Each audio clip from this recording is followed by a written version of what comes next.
देश की ताकत तीनों है, महान जवान, किसान और जनता महान बिना सबूत। पाकिस्तान पर आरोप पहलगांव हमले पर सिमरनजीत सिंह मान का भड़काऊ बयान, एजेंसियों को बताया नाकाम, सरकार को बर्खास्त करने की मांग। जम्मू कश्मीर के पहलगांव की बेसरन घाटी में 22 अप्रैल को हुए भीषण आतंकी हमले में 26 निर्दोष लोगों की मौत ने पूरे देश को झकझोर दिया है। इस हमले की जिम्मेदारी पाकिस्तानी आतंकी संगठन लश्कर-ए-तैयबा से जुड़े गुटों पर डाली गई, जिसके बाद भारत सरकार ने पाकिस्तान के खिलाफ राजनयिक और रणनीतिक मोर्चे पर कड़ा रुख अपना लिया। लेकिन पूर्व सांसद और शिरोमणि अकाली दल अमृतसर के मुखिया सिमरनजीत सिंह मान के इस मुद्दे पर एक बार फिर विवाद खड़ा कर दिया है। फिरोजपुर में पत्रकारों से बात करते हुए उन्होंने कहा, भारत पाकिस्तान पर आरोप लगा तो रहा है, लेकिन इसके कोई भी पुख्ता सबूत अब तक सामने नहीं आए हैं। यह इंटेलिजेंट एजेंसियों की पूरी तरह नाकामी है। अगर देश की इतनी सुरक्षा एजेंसियों होते हुए भी हमला हो गया तो उन्हें जवाब देना होगा। भारत की प्रक्रिया, पाकिस्तान से रिश्तों में तल्खी।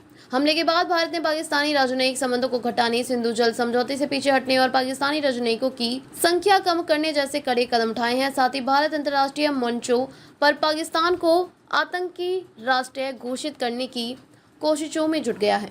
पाकिस्तान की सफाई आरोपों को बताया निराधार। पाकिस्तान के रक्षा मंत्री ख्वाजा आसिफ ने भारत के दावे को नकारते हुए कहा कि भारत भीतरू विफलताओं को छिपाने के लिए पाकिस्तान को बलि का बकरा बना रहा है। उन्होंने कहा कि पाकिस्तान का इस हमले से कोई लेना देना नहीं है। मान की राष्ट्रपति से मांग, सरकार को बर्खास्त किया जाए।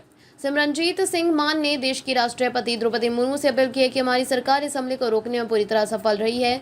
मैं राष्ट्रपति से आग्रह करता हूं कि इस सरकार को तुरंत बर्खास्त कर देश में नए चुनाव करवाए जाएं। साथ ही इस हमले की निष्पक्ष न्यायिक जांच होनी चाहिए ताकि यह साफ हो सके कि हमारी एजेंसियां क्यों कैसे चूक गई। राजनीति, प्रतिक्रिया और विवाद। सिमरनजीत सिंह मान के बयान पर भाजपा, कांग्रेस और आम आदमी पार्टी सहित कई दलों ने नाराजगी जताई है। भाजपा नेताओं ने इसे राष्ट्र विरोधी करार दिया है और कहा कि इस कठिन समय में जब पूरा देश एकजुट होकर आतंक के खिलाफ खड़ा है, ऐसे बयान के देश की एकता और सुरक्षा को कमजोर करते हैं। विश्लेषण, सच्चाई, राजनीति और साजिश के बीच फंसी पहलगांव त्रासदी। विशेषज्ञों के मुताबिक सुरक्षा एजेंसियों की जवाबदेही तय करना जरूरी है, लेकिन एक तरफा आरोपी और राजनीतिक बयानों से स्थिति और बिगड़ सकती है। आतंकी हमलों में जांच के नतीजे और प्रारंभिक आरोप दो अलग अलग बातें होती हैं। जहां सरकारें कूटनीतिक और सैन्य स्तर पर प्रतिक्रिया देती हैं, वहीं विपक्ष को भी जिम्मेदारी के बयान देना चाहिए ताकि दुश्मन देश इसका इस्तेमाल भारत के खिलाफ ना कर सके। निष्कर्ष, सिमरनजीत सिंह मान के बयान से राजनीतिक हलकों में बहस को जन्म दे दिया है। जहां एक और भारत पाकिस्तान को सबक सिखाने